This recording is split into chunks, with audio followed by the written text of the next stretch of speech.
बुलेटिनच्या सुरुवातीलाच बातमी आहे मुंबई आणि पुण्यात घडलेल्या दोन घटनांची। ज्यांना देवदूत समजतो, ज्यांना ईश्वराचं दुसरं रूप समजतो, पण त्याच ससून रुग्णालयात आणि मुंबईतल्या सायन रुग्णालयातल्या डॉक्टरांनी त्यांच्या डॉक्टरी पेशाला काळीमा फासलाय। पुणे पोरशा अपघात प्रकरणी अल्पवयीन आरोपीच्या रक्ताचे नमुने 2 डॉक्टरांनी बदललेत, तर आरोपीला वाचवण्यासाठी ससूनच्या दोन्ही डॉक्टरांनी आरोपीचे रक्ताचे नमुने कचऱ्यात फेकलेत, तर दुसऱ्याच रुग्णाचे नमुने पोलिसांना दिल्याचं आज पुण्याचे आयुक्तांनी सांगितलंय। तर दुसरीकडे सायन हॉस्पिटलमध्ये एका रुग्ण महिलेला खरं तर डॉक्टरांच्या गाडीने चिरडलं आहे। उपचारादरम्यान या महिलेचा मृत्यू झालाय। या प्रकरणी डॉक्टर राजेश ढेरे यांना अटक देखील करण्यात आली आहे। दरम्यान डॉक्टर राजेश ढेरे यांनी अपघाताची माहिती पोलिसांना दिली नाहीये। सीसीटीव्हीच्या आधारे हा संपूर्ण प्रकार समोर आलाय। डॉक्टर राजेश ढेरेंनी मद्यप्राशन करून गाडी चालवत असल्याचा किंवा कार चालवतानाचा फोनवर बोलत होते असा संशय खरं तर पोलिसांना आहे आणि त्याच अनुषंगाने सध्या कारवाई करण्यात आली। तर खरं तर या पेशाला काळीमा फासणारी घटना घडली आहे। आपण पाहतोय डॉक्टरांकडूनच असे प्रकार केले जात आहेत। डॉक्टरांनी खरं तर पुण्यातील आरोपीचे रक्ताचे नमुने कचऱ्यात फेकले, तर दुसऱ्याच रुग्णाचे नमुने पोलिसांना दिल्याचं पुण्याच्या आयुक्तांनी सांगितलं। 19 तारीखला 11 वाजताचे सुमारास जे ब्लड सॅम्पल जुवेनाइल अक्यूज्ड ची ससून हॉस्पिटलला कलेक्ट करण्यात आली होती, ते एक क्रिमिनल कॉन्स्पिरसीचे अंतर्गत एक दुसरा व्यक्तीचे ब्लड सॅम्पल रिप्लेस करून त्यांना फॉरेन्सिक लॅबला पाठवण्यात आली होती। सांगण्याचे उद्देश क्लॅरिफाय करण्याचे दृष्टिकोनातून जे जुवेनाइल अक्यूज्ड होता, जे गाडी चालवत होता, त्यांचे ब्लड सॅम्पल ससून हॉस्पिटलचे डॉक्टरनी घेतली आणि ते डस्टबिन मध्ये फेकली। एका दुसरा व्यक्तीचे ब्लड सॅम्पल काढली।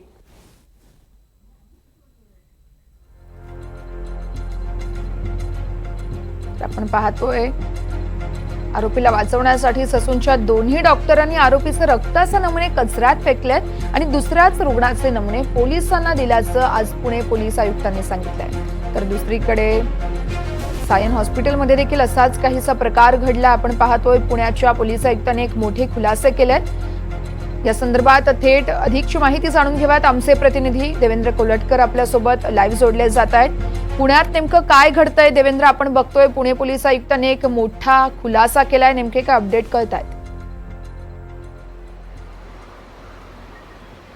वर्षा, पुण्यातलं हे जे अपघात प्रकरण आहे ते अत्यंत धक्कादायक आहे। सुरुवातीपासूनच आपण या प्रकरणामध्ये पाहतोय की हा जो अपघातामधला आरोपी आहे याला वाचवण्यासाठी सगळ्याच कशा यंत्रणा एकसाथ कामाला लागल्या होत्या। मग ते पोलीस असतील, राजकीय नेते असतील किंवा आता डॉक्टर असतील, डॉक्टरांनी तर हद्दच पार केलेली आहे। या आरोपीच्या जे रक्ताचे नमुने आहेत ते घेऊन कचऱ्याच्या पेटीत टाकलेले आहेत आणि दुसऱ्याच व्यक्तीचे रक्ताचे नमुने जे आहेत ते पुढे पाठवलेले आहेत। म्हणजे अत्यंत धक्कादायक आणि डॉक्टरी पेशाला लाज वाटावी अशा पद्धतीची कृत्य जी आहेत ती या डॉक्टरांनी केलेली आहेत। सगळे यंत्रणा कशा हातात हात घालून ह्या आरोपीला वाचवण्यासाठी प्रयत्न करत होता, ह्याचा ढळढळीत उदाहरण म्हणजे पुण्यातल्या हे डॉक्टर आहेत किंवा सगळ्याच यंत्रणा आहेत।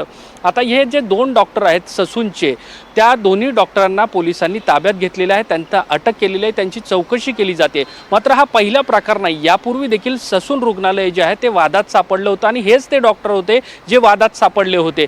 त्यामुळे या प्रकरणानंतर यंत्रणांचा एक जो फोलपणा आहे तो कसा समोर आलेला आहे हे आपण बघतोय। सुरुवातीपासून हे जे प्रकरण आहे ते फक्त मुंबई महाराष्ट्रात नाही तर देश पातळीवर गाजतंय आणि त्यात रोज नवनवे खुलासे होतात आहे की कशा पद्धतीने आरोपीला वाचवण्यासाठी ह्या यंत्रणा काम करतात आहे। आता डॉक्टरांच्या ह्या सगळ्याच्या कृत्य आहे ते तर अत्यंत धक्कादायक म्हणावं लागेल। आता पोलिसांनी त्याला अटक केलेली आहे, तपास पुढे केला जाईल। मात्र आता या सगळ्या प्रकरणामध्ये आणखी काय धक्कादायक खुलासे समोर येतात आहे हे देखील पाहणं महत्त्वाचं असेल।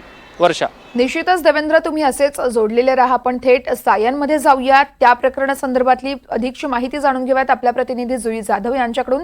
जुई, आपण पाहतोय खरं तर सायनमध्ये देखील असाच काहीसा प्रकार घडलाय। डॉक्टरांच्या गाडीखाली येऊन एका महिलेचा मृत्यू झालाय, मात्र डॉक्टरांनी कोणतीही कल्पना दिली नाही। ही संपूर्ण घटना सीसीटीव्हीच्या माध्यमातून समोर आली आहे। नेमकं काय कारवाई करण्यात आली आहे पोलिसांकडून आतापर्यंत? प्रज्ञा, पुण्याचं हिट अँड रन केसचं प्रकरण ताजं असतानाच मुंबईच्या सायन परिसरामध्ये एक धक्कादायक प्रकार घडलेला आहे. ते म्हणजे सायन रुग्णालयाच्याच एका डॉक्टरच्या गाडीखाली एक महिला येऊन ती चिरडली गेली आणि तिचा मृत्यू झाला आहे. मात्र हे सगळं घडलं शुक्रवारी रात्री आणि पोलिसांना याची माहिती पडली शनिवारी, म्हणजेच उशिरा. त्या महिलेला देखील मृत शनिवारी घोषित करण्यात आलं आणि त्यानंतर जेव्हा तिच्या अंगावर ते जखम पाहिले तेव्हा पोलिसांनी खुनाच्या अनुषंगाने विचार केला आणि CCTV फुटेज हाती मिळवलं. तेव्हा डॉक्टर राजेश डेरे यांचा व्हिडिओ समोर आला. मात्र या सगळ्याबाबत डीनने देखील पोलिसांना कुठलंही तपशील सांगितलं नव्हतं, तक्रार केली नव्हती. त्यामुळे सर्वप्रथम म्हणजे राजेश डेरे यांना पोलिसांकडून अटक करण्यात आली.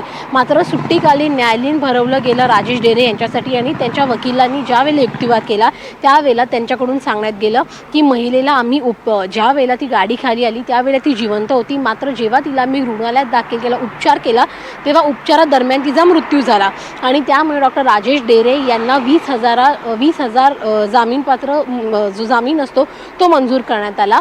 त्यानंतर पोलिसांना असं देखील संशय आला की कदाचित डॉक्टर राजेश डेरे यांनी मद्यप्राशन केलं असावं आणि फोनवरती बोलता बोलता त्यांनी गाडी त्या महिलेच्या अंगावर चढवली असावी. आता या अनुषंगाने पोलिसांचा तपास सुरू झालेला आहे.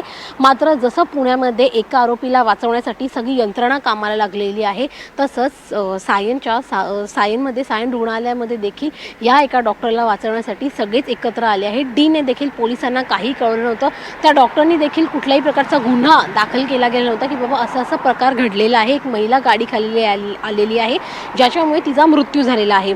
त्यामुळे संपूर्ण प्रकार इतका वेदनादायी आहे कारण का त्या महिलेचे शेवटचे अंत्यसंस्कार करून तिच्या मुलाने ह्या संबंधीमध्ये अधिक चौकशी व्हावी अशी मागणी केली होती. त्यामुळे निश्चितच डॉक्टरांच्या पेशेला काळिमा फासणारी ही संपूर्ण घटना घडलेली आहे. प्रज्ञा, निश्चितच खरं तर दोन्ही घटना पुणे असेल किंवा मग मुंबई असेल, दोन्ही ठिकाणी डॉक्टरकीच्या पेशाला काळिमा फासणारी या घटना म्हणाव्या लागतील. दोघांचे देखील धन्यवाद तुम्ही दिलेल्या संपूर्ण माहितीसाठी.